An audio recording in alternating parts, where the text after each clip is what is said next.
सऊदीया के अंदर अभी रिसेंट कुछ चेंज आया है। सऊदीया के अंदर एक कॉन्सेप्ट मौजूद था कि लोग वहाँ जाते थे, जॉब करते थे और फिर ज़ाहिर-सी बात है जब भी उनका टेन्योर ख़त्म होता था जॉब का, उनको छोड़ के वापस अपने-अपने मुमालिक में वापस जाना पड़ता था। बट अब वो परमानेंट रेज़िडेंसी दे रहे हैं, जो कि एक यूनिक चीज़ है। तो उसके बारे में कुछ रोशनी डालेंगे आप? वैसे उसको कहते हैं प्रीमियम रेसिडेंसी कहते हैं उसको, पीआर, मतलब पीआर हम वहाँ कंफ्यूज करते हैं, but they call it a premium residency. हुँ, इनका जो स्टार्ट को एक डेढ़ डेढ़ साल पहले कुछ उन्होंने स्टार्ट किया था। They started with either investors, real estate investor, entrepreneurs को अट्रैक्ट करने के लिए अपनी कंट्री के अंदर कि they will come and invest in the countries. Certain thresholds हैं, इतने अगर आप इन्वेस्ट करते हो so they will we will give you premium residency for you, for your family, like spouse and kids plus your parents as well. तो वो चीज़ें start की थी इन्होंने डेढ़ साल पहले। उसमें इन्होंने एक फर्दर ऑन टॉप टैलेंट की कैटेगरी भी लॉन्च की थी, जो स्पेशलाइज टैलेंट होता है ना, जैसे रिसर्चर होते हैं, डॉक्टर्स हैं, एस्ट्रोनॉट्स हो गए, साइंटिस्ट हो गए। उस टैलेंट को अट्रैक्ट करने के लिए इस मुल्क के अंदर, बिकॉज उनको अट्रैक्ट करना है, बिकॉज कंपटीशन हर जगह चल रहा है इस वक्त। और सऊदी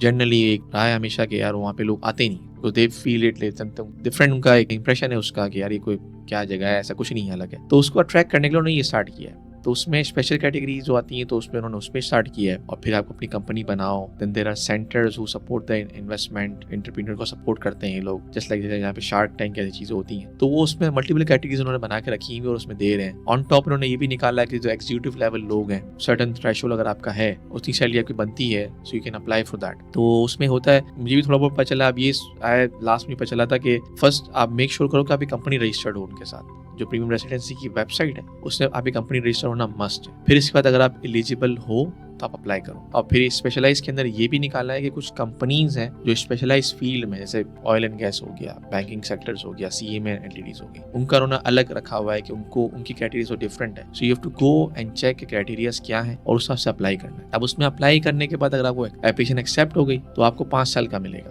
प्रीमियम रेसिडेंसी। उससे फिर क्या होता है, अकामा का कार्ड रिप्लेस होके प्रीमियम रेसिडेंसी बन जाता है विद वन टाइम फी। वो 5 साल के लिए चलेगा। तो देन फिर आपकी जो लेबर फीस हो गई, एम्प्लॉयर फीस हो गई, एम्प्लॉई फीस हो गई, एग्जिट री एंट्री हो गई, आपके एक्सपेक्ट्स, वो सब चीजें खत्म हो जाती है। Then you can travel as good as Saudi GCC nationals travel करते हैं, but again going outside Saudi Arabia. अगर आपको दुबई का वीजा फॉर एग्जांपल लेना है तो वो आपने लेना है, आप जीसीसी नेशनल नहीं बन गए, बट सऊदी अरब में आप वो काम वाली चीज खत्म हो गई आपके पास। तो फिर वो करते हैं कि आपको 5 साल का देते हैं। 5 साल के बाद they will revisit your application, फिर से वो देखेंगे कोई क्रिमिनल रिकॉर्ड नहीं है, everything is clean and good, they will give you another 5 years। फिर 10 साल के बाद वो फॉर एवर हो जाती है।